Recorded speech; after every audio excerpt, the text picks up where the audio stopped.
오늘은 본문의 말씀을 통해서 그 아움은 어디 있느냐 라는 말씀의 제목으로 하나님의 말씀을 대응하겠습니다. 지난 금요일에 현대아파트 노인정에서 경로당에서 우리 어르신들을 위한 향기음악회가 있었습니다. 연주도 있었고 게임도 있었고 맷돌 제도도 하고 그분들을 제가 축복하는 마지막 기도를 하면서 마무리했는데 한 번, 두 번 하면서 우리 어르신들이 이제 한 번, 두 번 오셨다고 아주 더 반가워하시고 즐거워하셨습니다. 근데 이제 제가 마지막 정리를 하고 마무리하면서 이제 김원치 기자님 나오는데 할머니 한 분이 쫓아오시면서 아주 안타까운 모습으로 아주 아쉬운 게 하나 있었다고 얘기하는 거예요. 그래서 이분들이 뭐가 아쉬웠나? 다 좋아하셨는데, 근데 그 마지막 그 할머니가 이런 얘기를 하시더라고요.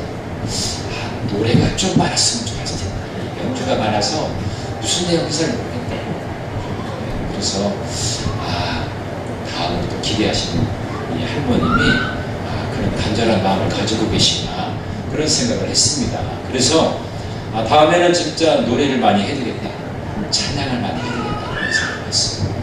혹시나 또 이분들이 너무 우리가 교회 색깔을 너무 드러내면 이분들이 좀 불편해하시지 않을까, 그래서 우리는 조금 배려를 했는데 이제 당당하게 그분들이 얘기를 하시더라고요. 그래서 이제 마음이 열려져서 이제 어떤 것을 해도 받아들일 준비가 되셨구나 이런 생각이 되어서 참 의미 있는 시간이었습니다. 그래서 제가 볼 때는 이번에 그 할머니를 통해서 우리는 하나의 열매를 맺었다 이런 생각을 갖게 되면서 하나님께서 그분들의 마음에 주님의 사랑을 담을 수 있는 그릇을 준비하게 하셨구나 그런 생각을 하면서 참 의미 있는 시간이었다 생각을 하게 됩니다. 여러분, 오늘 이제 당회를 맞이하면서 이제 12월 세 번째 주를 맞이하는데, 여러분 올 한 해 동안 여러분들에게는 어떠한 열매가 있었습니까? 내가 주님과 사귀면서 교제하면서 내가 주님의 몸된 제단에서 주님을 찬양하면서 과연 나는 어떠한 열매를 맺었는가? 하나님 앞에 결산할 때 여러분은 어떠한 모습으로 결산할 수가 있겠습니까? 한번 여러분 우리의 신앙을 다시 한번 결산해 볼 수 있는 시간이 되기를 바랍니다. 오늘 본문의 말씀은 우리가 잘 아는 대로 나병 환자 10명이 예수님을 만나서 고침받은 사건이에요. 그런데 한 명만 주님께 되돌아와서 그 발 아래 엎드리고 감사의 고백을 드리면서 하나님께 영광을 돌렸는데 나머지 9명은 보이지 않았어요. 오늘 여러분 이 본문의 말씀에서 우리에게 주는 교훈, 그리고 이 본문에서의 주인공은 누구냐라고 하는 것, 물론 주인공은 주님이시지만 그 조연 역할을 아주 잘했던 사람이 다시 돌아와서 주님께 영광을 돌렸던 그 한 사람, 그 사마리아 그 여인, 사마리아 사람, 그 나병 환자 그 한 사람이었습니다. 오늘 본문 내용은 이렇습니다. 예수님께서 사마리아와 갈릴리 사이로 지나가실 때에 10명의 나병 환자가 있었습니다. 그들을 만나게 되셨어요. 근데 그들은 한결같이 예수 선생님이시여 우리를 불쌍히 여겨주시옵소서. 사실 그들은 가까이에서 주님을 만나고 싶었지만 나병 환자는 가까이에서 사람들과 같이 만날 수가 없었어요. 왜냐하면 그들은 전염병을 가지고 있었기 때문에 다른 정상적인 사람들과 접촉할 수 없는 상황이었어요. 그래서 먼 발치에서 보이는 그 예수님, 다가갈 수는 없지만 그래도 보이는 그 예수님에게 외쳤지요. 외쳤다는 것은 우리의 소리가 들려지기를 원했다는 겁니다. 예수님의 귓가에 들리기를 간절히 원하는 마음을 가지고 예수 선생님이여 우리를 불쌍히 여겨달라고, 다시 말하면 우리를 고쳐달라는 거죠. 우리가 지금 나병으로 인해서 고통당하고 있는데 우리가 소문 듣기로는 주님을 만난 영혼들은 다 살아난다고 하던데 우리를 고쳐달라고 그렇게 간절하게 부르짖었죠. 그래서 예수님께서는 그들을 보셨어요. 예수님의 시선은 소리가 들리는 곳에 예수님의 시선이 머무르게 되는 거예요. 여러분, 그래서 우리가 예수님께 어떠한 모습으로 외치느냐, 그것이 중요한 거예요. 그때 비로소 주님의 시선이 우리에게 머무르기 때문이에요. 자, 예수님께서 그들을 보시고 뭐라고 말씀하십니까? 제사장에게 가서 너희의 몸을 보여라, 그렇게 말씀하셨어요. 다시 말하면 치유의 선포를 하신 거죠. 나병 환자가 나음을 입게 되면 반드시 이제 그들이 고침받았다라고 하는 것을 확인하기 위해서 제사장에게 자기의 몸을 보여야 됩니다. 난 이렇게 고침받았습니다. 난 이제 정상적으로 생활할 수가 있습니다라고 하는 것을 이제 제사장을 통해서 그렇게 인정을 받아야 되는 겁니다. 그래서 그 모든 다 10명이 이제 고침을 받게 되고 제사장으로 가는 그 길 가운데서 깨끗함을 얻게 되었거든요. 그런데 그 중에 한 사람만 하나님께 영광을 돌리고 예수님의 발 아래 엎드려서 감사했는데 그 사람은 공교롭게도 사마리아인이었다, 이방인이었다라고 하는 겁니다. 그래서 예수님께서는 그에게 육신의 질곡뿐만 아니라 그의 영혼의 질곡까지, 그의 믿음을 보시고 그의 영혼의 구원을 선포하시고 더 큰 은혜를 그에게 허락하신 것을 우리가 본문의 말씀을 통해서 볼 수가 있습니다.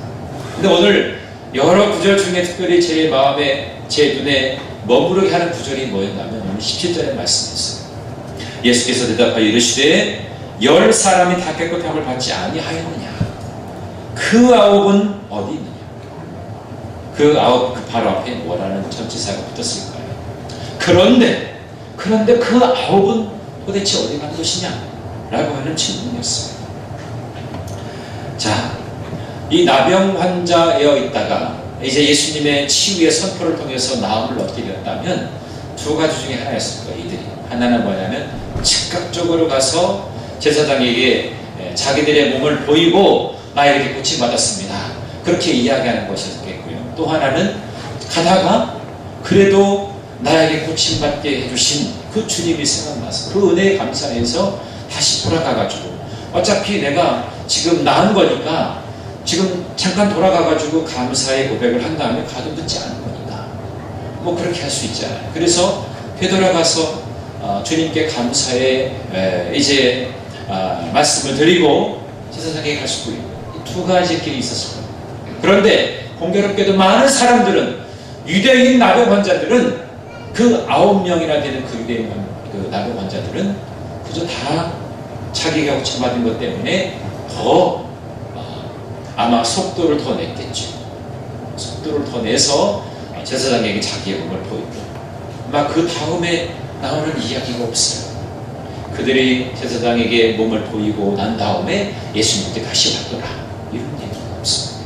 아마 자기 친구를 찾았겠고 자기 가족을 찾았겠고 자기 사랑하는 사람을 아마 찾아가지 않았을까, 그런 생각을 해요. 그러나 오늘 우리가 만나게 되는 이 사마리아 사람, 이 한 사람은 바로 가다가 자기의 몸이 나은 것을 본 후에 바로 유턴해서 주님께로 돌아오게 된 것입니다. 오늘 우리는 이 말씀을 우리가 보면서 우리의 신앙의 결산을 할 때에 무엇에 집중해야 되겠는가, 그것을 한번 살펴봤으면 좋겠어요. 오늘 이 말씀에서 주는 교훈이거든요. 첫 번째는 뭐냐면 주님께로 돌아오는 신앙이 되어야 한다는 겁니다. 주님께 돌아가자. 세상이 우리를 기쁘게 하고 세상에 줄 수 있는 여러 가지 유혹도 있고 우리를 미혹해 하는 것도 많지만 정말 중요한 것은, 내가 생명처럼 붙들어야 될 것은, 내가 가장 우선적으로 살펴야 될 것은 뭐냐? 그럼 주님께로 돌아가는 신앙입니다. 여러분, 나병 환자가 어떤 병입니까? 어떤 병을 갖고 있습니까? 몸속 세균의 활동으로 인해서 눈썹이나 또 뺨이나 코나 귀가 결절이 생기는 거예요. 틀어지게 되는 겁니다. 손가락, 발가락이 떨어져 나가는 병이에요. 그런 병을, 그런 질고를 갖고 있는 그런 환자인데, 그래서 레위기 13장 45절부터 46절에는 나병 환자로 판명받은 자들이 취해야 될 그런 처신법이 나와 있어요. 나병 환자들은 어떻게 했어야 되느냐? 옷을 찢고 머리를 풀어줬고, 옷을 찢었어, 머리를 풀어헤쳤어. 자신의 지극한 슬픔과 애통의 표현이죠. 또 위에 입술을 가립니다. 이렇게 위에 입술을 가렸어요. 지극히 자기 비하를 이제 표현하는 것입니다. 또 나는 부장하다, 나는 부장하다, 그렇게 외쳐서 애씁니다. 그것은 다른 사람이 접근하지 못하도록 하기 위해서 방지하는 겁니다. 또 마을 밖에서 격리되어 살아가야 하는 것입니다. 구별되게 이제 멀리 떨어지내야 하는 그런 외로움을 갖게 되는 환자가 바로 나병 환자입니다. 간절했습니다. 그런데 이렇게 엄청난 질병을 갖고 있었던 10명의 나병 환자가 예수님을 만나서 고침을 받게 되었습니다.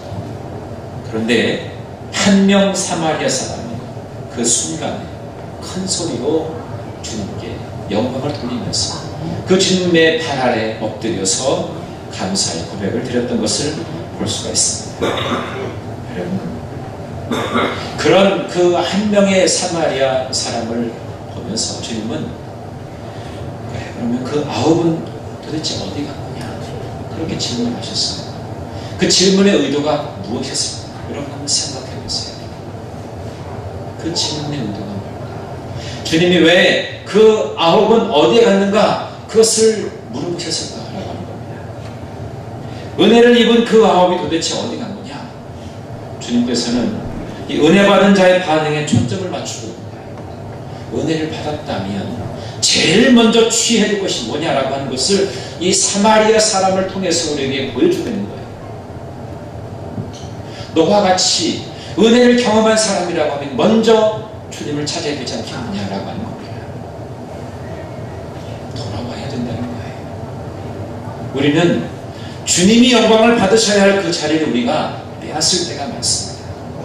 내가 기도해서 내가 하나님의 은혜를 입었습니다.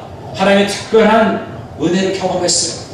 그러면 제일 먼저 주님께 영광을 돌려야 되는데 그것이 마치 내가 잘해서 된 것처럼 그런 교만함이 내 안에 찾아올 때가 있다. 그럴 때마다 오늘 이 말씀을 여러분 주의 깊게 살피시면 주님은 돌아와야 될 것을 바라는 것이다. 주님의 입장에서는 내가 너네들 고쳐줬으니까 너네 먼저 와서 나를 먼저 만나는 게 우선순위 아니냐 라고 하는 주님 생각에서는 그것이 당연하다라고 여길 수 있어서 혹여나 우리의 마음이 불편할 수도 있을지 몰라요. 그런데 그것은 은혜를 입은 우리가 먼저 생각해야 될 내용입니다. 아무리 우리가 탁월한 은혜를 경험하게 되고 내 삶이 잘 풀려도 주님이 개입하시지 않으면 우리는 온전해질 수가 없는 거예요. 그렇기 때문에 내 삶의 우선순위는 뭐냐? 그것은 바로 예수 그리스도라고. 내 안에 내가 죽고 예수 그리스도가 살아계실 때 내가 다시금 일어설 수 있는 길이 열려지게 되는 것입니다. 은혜 받은 자는 주님의 품으로 먼저 돌아와요. 그 속에서 더 큰 은혜를 누릴 수가 있기 때문인 것입니다. 우리 옛말에 그런 말이 있지. 어디 들어갈 때 마음하고 나올 때하고 마음이 다릅니다. 용변이 급해가지고 들어갈 때는 뭐 간을도 다 빼줄 것 같아요. 근데 갔다가 딱 나오면은 마음이 확 달라지잖아요. 내가 지금 100만 원이 지금 필요해요. 그래가지고 사정사정 해가지고 누구한테 꿔달라고 하고 막 사정사정 해가지고 그때는 진짜 뭐 무릎 꿇고라도 막 이렇게 꿔달라고 막 하는 그런 마음이 들 때도 있잖아요. 근데 그걸 받아가지고 잘 사용을 해가지고 내가 크게 더 많은 이윤을 창출했어요.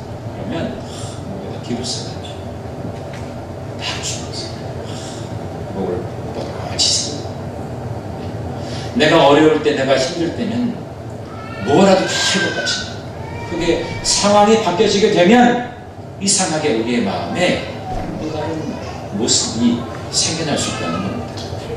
오늘 우리는 이 9명 나머지 9명을 보면서 혹시 우리의 모습은 그런 모습이 아닐까 하는 생각하게 되는 겁니다. 진정한 승리 후에 지속적인 승리를 이루기 위해서는 무조건 주님께로 돌아와야 되는 겁니다. 우리 자녀들도 무슨 일이 잘 되면 승리하면 제일 먼저 주님께 영광을 돌려요. 주님이 하셨습니다. 주님이 일하셨습니다.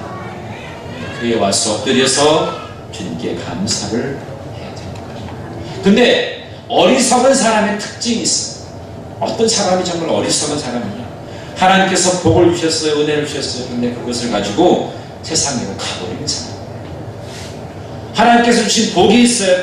큰 은혜가 있습니다. 근데 그것을 받아가지고 그것을 세상으로 그냥 가버리는 이들이에요. 그것이 바로 어리석은 자들의 특징이라는 거죠. 그들의 신앙은 돌아오는 신앙이 아니라 가버리는 신앙인 겁니다. 마치 하나님을 이용하는 거지. 내가 필요할 때 하나님을 이용했다가 내가 잘 되면 이제 하나님이 필요 없다고. 하나님께서 주신 은혜와 능력을 가지고 세상에 가서 파랑방탕하게 써버리는 분이 바로 이렇게 어리석은 자들의 특징이라는 겁니다. 여러분, 우리가 왜 또 언제부터 하나님과 멀어지게 되었습니까? 우리의 삶의 우선순위가 분명하지 않았기 때문에 우리는 주님께로부터 멀어지게 되었고 너무나 격차가 많이 생겨나게 된 건 아닙니까? 오늘 여러분, 이 한 해를 돌아보시면서 이제는 다시금 결단했으면 좋겠어요. 주님, 제가 주님 우선순위로 살겠습니다. 아멘. 주님이 주신 말씀 앞에 엎드리겠습니다. 아멘. 주의 말씀에 순종하면서 더 깊이 있는 하나님의 은혜 가운데 경험하는 그런 신실한 믿음의 사람이 되기를 원합니다. 아멘. 그런 마음을 가지고 주님께로 돌아오게 됩니다. 아멘. 저와 여러분이 되기를 간절히 바랍니다. 아멘. 주님께로 온전히 유턴해야, 주님께로 다시금 돌아와야 잃어버렸던 감사를 회복할 수가 있습니다. 잃어버렸던 그러한 건강을 회복할 수가 있습니다. 잃어버렸던 그 행복을 다시 찾을 수가 있게 됩니다. 주님께서 모든 열쇠를 갖고 계세요. 우리의 삶의 모든 문제는 주님께서 풀어줄 수 있습니다. 주님이 우리의 모든 것의 삶의 열쇠가 되신 분이기 때문에 그분과의 깊이 있는 만남을 통해서, 그분과의 늘 끊임없는 그런 교제를 통해서 여러분이 온전한 마음을 잊게 되기를 간절히 바랍니다. 주님께 돌아오는 신앙 간절히. 또 한 가지는 엎드림을 통해서 더 겸손해지는 신앙이어야 한다는 겁니다. 엎드려서 겸손해지자. 오늘 16절의 말씀 보니까 예수의 발 아래 엎드려 감사하니 그런 사마리아 사람이 엎드렸다 그랬죠. 엎드린다는 것은 여러분 쉽지 않잖아요. 굴복하는 거잖아요. 또 내가 순종하겠다고 그렇게 겸손하게 자기의 모든 것을 낮추는 거 아니겠습니까? 내 자아는 죽었다는 거예요. 이제 나는 당신의 손에 달려있습니다라고 고백하는 거죠. 그게 엎드리는 거예요. 오늘 사마리아의 이 사람의 그 엎드림은 예수님을 높이고 자신을 철저히 낮추는 모습을 보이고 있는 겁니다. 낮아짐과 엎드림의 신비 능력을 아는 사람만이 자기를 낮출 수 있는 겁니다. 그래서 주님께서는 뭐라고 말씀하십니까? 기도할 때 저 바리새인들처럼 저렇게 서서 교만하게 하지 말고 세리처럼 엎드려서 겸손하게 기도하면 하나님 들으시고 은혜를 부어주신다고 말씀하셨습니다. 산 봉우리에 물을 부어보십시오. 물이 어떻게 됩니까? 줄줄 밑으로 내려오게 되죠. 그렇지만 골짜기에는 아무리 물을 부어도 내려오지 않습니다. 물을 다 저장하게 되는 것이죠. 그것처럼 골짜기와 같이 낮아지고 엎드리는 마음을 가질 때에 우리는 더 큰 은혜를 경험하게 될 것입니다. 돈을 많이 버는 것도 중요합니다. 그러나 더 잘 쓰는 것이 중요하듯이 우리가 은혜를 받고 그 은혜를 유지하는 것은 더욱더 중요한 거예요. 은혜를 쏟아버리는 인생이 되어서는 안 됩니다.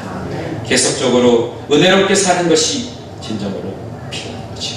그러기 위해서 주님의 발 앞에, 주님의 발 아래에 엎드리는 그런 저와 여러분이 되기를 간절히 바랍니다. 항상 말씀 앞에서 엎드리시고 그 말씀에 귀를 기울이셔서 그 말씀대로 행하기를 전심전력할 수 있는 저와 여러분이 되기를 바랍니다. 겸손과 기도의 삶, 순종과 복종의 삶을 우리가 살아야 됩니다. 올 한 해를 돌아보면서 나는 정말 항상 기도하는 자리에 늘 겸손하게 그렇게 무릎 꿇고 있었는가, 늘 내 안에 주님을 높이는 그런 삶이었는가를 여러분 한번 돌아보시기 바랍니다. 아니면 내가 좀 두드러지고 부각되기를 원하는 마음은 내 안에 없었는가를 여러분 살펴보시기 바랍니다. 주님께서도 교만한 자하고는 대적하신다고 했습니다. 그러나 겸손한 자에게는 그를 높여주신다고 말씀하셨습니다.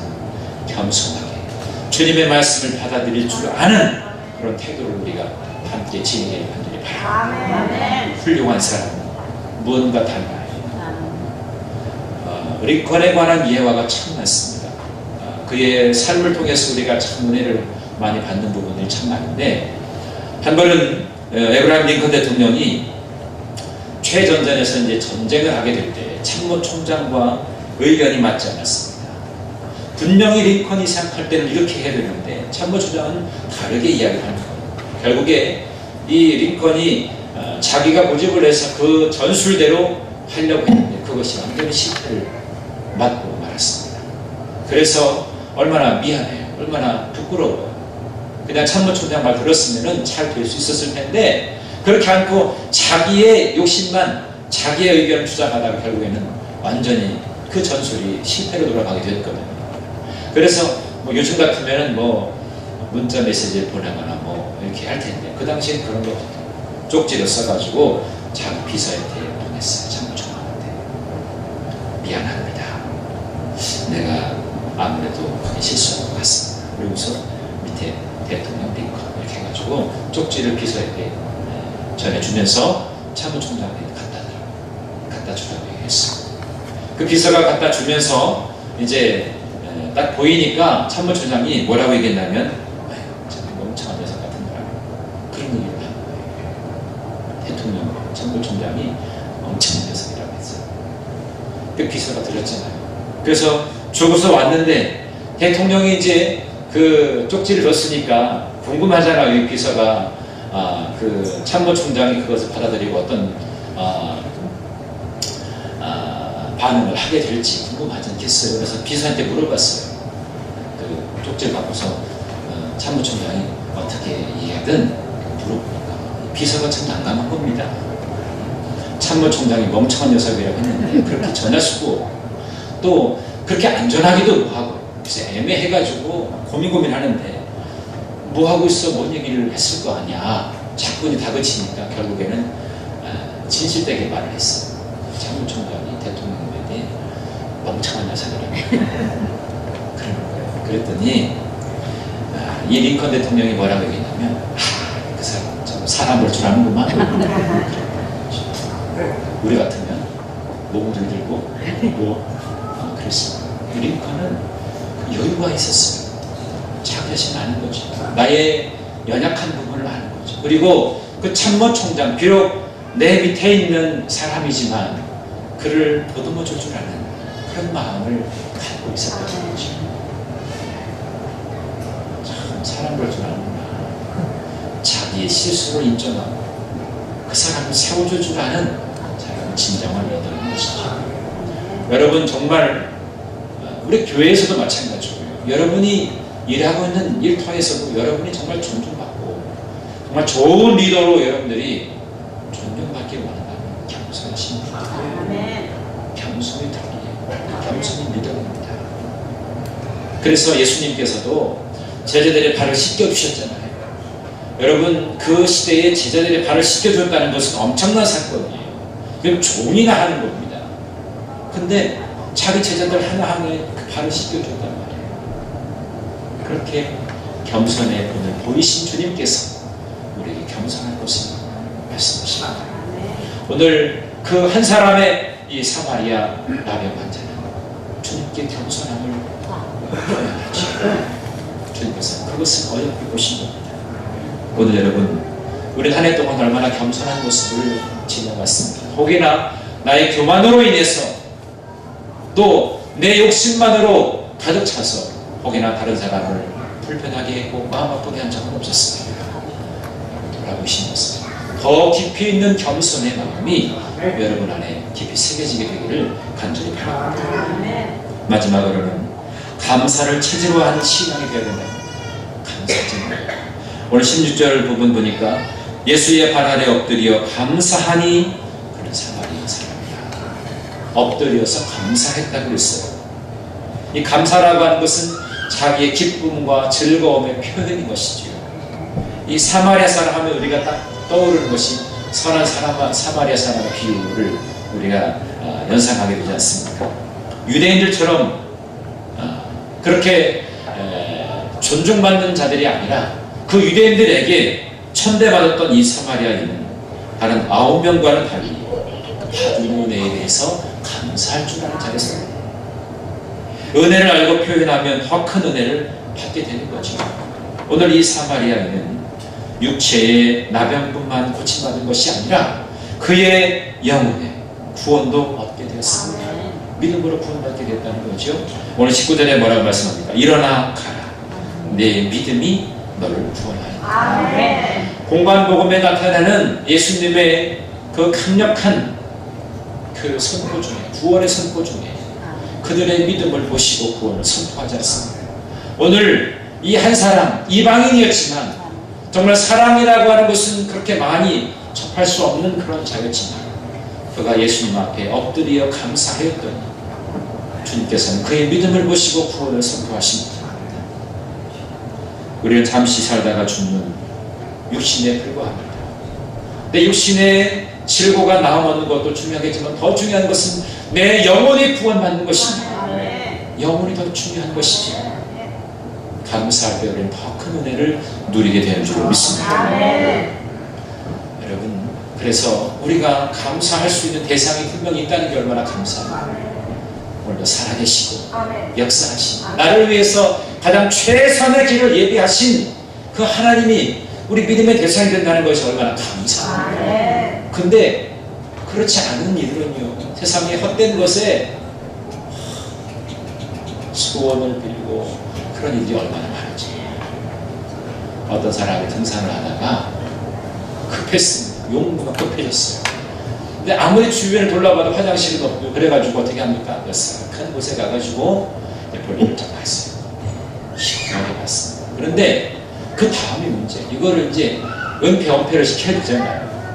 괜히 등산하는 사람이 딱 그거 보면 기분 나쁘고 언짢아지니까 거기다가 그거를 덮고 혹시 몰라 사람이 또 괜히 바라보면 안 되니까 거기다가 돌을 조금 이렇게 쌓아놨어요. 그래가지고 잘 여기는 그런 곳이 아닙니다라고 하는 거를 분명하게 알려주기 위해서 돌을 조금 쌓아놨어요. 그러고서 산 정상에 올라가서 이제 탁 트인 하늘을 쫙 바라보면서 등산을 잘하고 내려오는 길에 궁금했어요. 아까 보니까 거기가 잘 있는지. 사람은 자기가 뭔가 문제를 일으키는 곳에는 반드시 확인하는 습성이 있어요. 그렇죠? 만약에 여러분들이 남모르게 사고를 쳤다 그러면 언젠가 다시 거기 가가지고 재확인을 하고 싶어하는 게 이 사람의 심리거든요. 이 사람도 등산을 잘하고 내려오다가 딱 보니까 아까하고 달라져 있어요. 아까는 돌이 이만큼 쌓여있는데 지금은 이만큼 쌓여있는 거예요.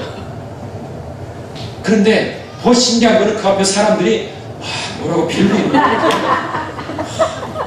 자기의 소원을 빌고 있는 겁니다. 제가 여기 남남고등학교를 가는데도 테니스장 바로 옆에 보면 돌을 쌓아놓고서 가끔가다 거기서 이렇게 하는 분이 계세요. 그래서 제가 생각해봤어요. 그 밑에 뭐가 있을까? 그런 생각이 들었어요. 여러분, 하나님을 믿지 않는 사람은요, 그 똥을 자기의 믿음의 대상이라고 생각해서 거기서 그렇게 피는 거예요. 얼마나 한심스러울까. 여러분, 간혹 가다가 등산하실 때 그런 돌로 탑을 쌓은 곳이 있다면 다 그런 건 아니겠지만 혹시 그럴지도 모른다는 생각을 가지십시오. 세상의 사람들은 헛된 것에 자기의 소원을 빕니다. 그러나 우리는 만왕의 왕이 되시고 우리의 생명을 주관하신 하나님, 우리의 모든 것을 내어드릴 수 있다는 것이 오늘 감사합니다. 내가 마음껏 예배할 수 있고 마음껏 찬양할 수 있고 내 삶의 모든 것을 붙들어 주시고 책임져 주시는 그분 안에 내가 있다는 사실이 얼마나 감사합니다. 감사하십니다. 혹여나 한 해를 지나면서 원망하고 불평하는 것들이 많다면 여러분들에게 부어주신 하나님의 은혜를 한번 돌아보시고 원망보다 불평보다 더 많이 나에게 채워주신 그 하나님의 사랑에 감사하시고 그 은혜에 감사하게 되면 원망이나 불평은 다 사라집니다. 그래서 행복한 마음으로 멋진 새해를 준비할 수 있는 저와 여러분 되기를 간절히 바랍니다. 오늘 여러분 그 나머지 아홉은 다 어디 갔느냐, 그 주님의 안타까운 심정으로 우리를 통해서 물어보시는 그 물음에 주님, 제가 다시 돌아왔습니다. 다시 엎드려서 주님께 감사의 고백을 드리겠습니다. 그런 마음 가지고 다시 주님 앞에서는, 다시 말씀 앞에서는, 다시 하나님 앞에서는 저와 여러분 모두가 되시기를 주님 여러분을 간절히 축원합니다. 이제 내가 살아도 내가 죽어도 내가 이제는 주님만을 위해 살겠습니다. 주님의 영광을 위해 살겠습니다. 우리가 살면 얼마나 많이 살겠습니까? 이 짧은 인생을 사는 보다 주님 우선으로 삽니다.